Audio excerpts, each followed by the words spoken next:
Entamé ce mardi 24 mai 2022 par le premier arrondissement en passant par le deuxième, la tournée d'explication de la municipalité de Parakou sur la cherté de la vie au Bénin a pris fin ce jeudi 26 mai 2022 par le troisième arrondissement.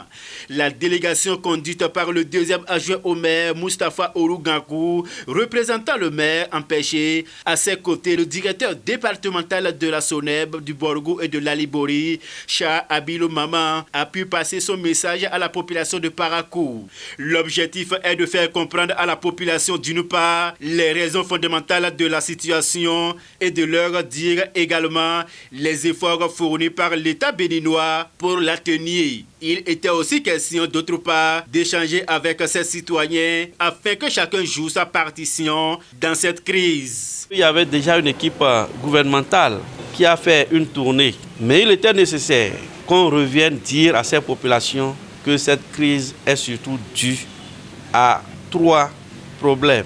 Premièrement, c'est le Covid. À cela s'est ajoutée cette guerre russo-ukrainienne qui est venue alourdir la situation. Il y a également la présence des terroristes dans les pays qui nous entourent, ce qui a fait que depuis que cette crise a commencé depuis 2020, le gouvernement s'est résolument mis à la tâche pour sauver les populations par rapport à toute cette difficulté, à toute cette cherté. Avec nos explications, avec tout ce qu'on a dit, nous sommes rassurés que les populations paraquoises ont compris et sont décidées à aider le gouvernement.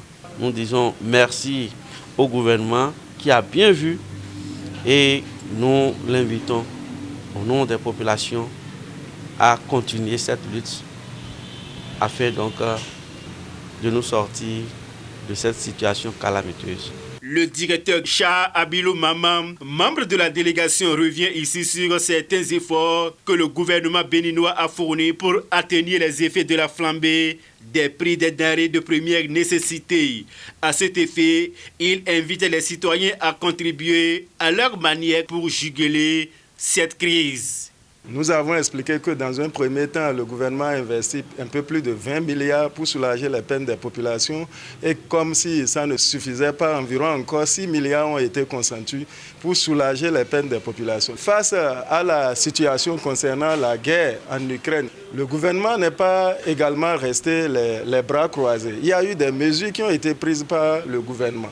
Il y a des subventions qui ont été apportées. Donc, de la même manière, ces efforts du gouvernement ont continué vis-à-vis de nos paysans, nos agriculteurs. Le gouvernement a totalement accompagné les populations juste pour que les peines ne soient pas senties beaucoup plus à l'endroit de nos concitoyens. Les mesures vont toujours continuer. Il y a la part que les populations aussi doivent jouer. C'est pourquoi le gouvernement a aussi mis en place un numéro vers le 113 pour que les populations puissent nous aider quand même à combattre les commerçants véreux, ceux qui cherchent à profiter de la crise pour s'enrichir. Du 1er au 3e arrondissement, la population salue la démarche des autorités municipales car cela leur a permis d'échanger sur la situation et de faire des propositions et aussi des doléances à l'endroit du gouvernement. Ils disent avoir compris les vraies raisons de la crise et souhaitent vivement que leurs doléances parviennent à l'État central et que celles-ci soient prises en compte. À partir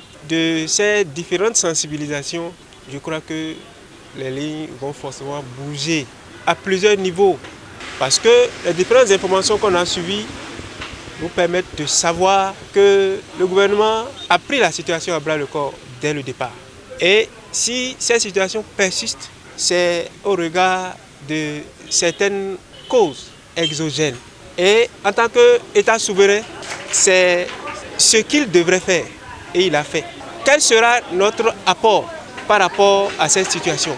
Je crois que cette sensibilisation permet à chacun de désormais savoir comment se prendre. C'est une bonne chose cette démarche, puisqu'il fallait ça pour permettre à la population à la base de mieux comprendre et de mieux cerner l'action gouvernementale. Il faudrait que, à partir du ministère du Commerce, du ministère des Finances, que les gens fassent cette réforme-là pour arriver à sensibiliser, à préparer les opérateurs économiques sur la nécessité désormais d'afficher les prix des articles qu'ils vendent sur le marché. Nous avons suivi cette séance avec intérêt.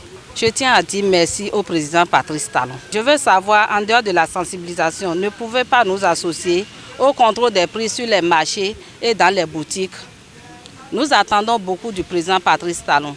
Dites-lui de prendre cette disposition idoine pour rendre la population béninoise heureuse. Nous savons tous bien que le président Patrice Talon est capable. Il faut rappeler que cette tournée d'explication sur la cherté de la vie, initiée par la municipalité de Parakou, fait suite à celle des membres du gouvernement dans les 77 communes. Abonnez-vous à la chaîne MP Vision TV et activez la cloche de notification pour ne plus rater nos vidéos.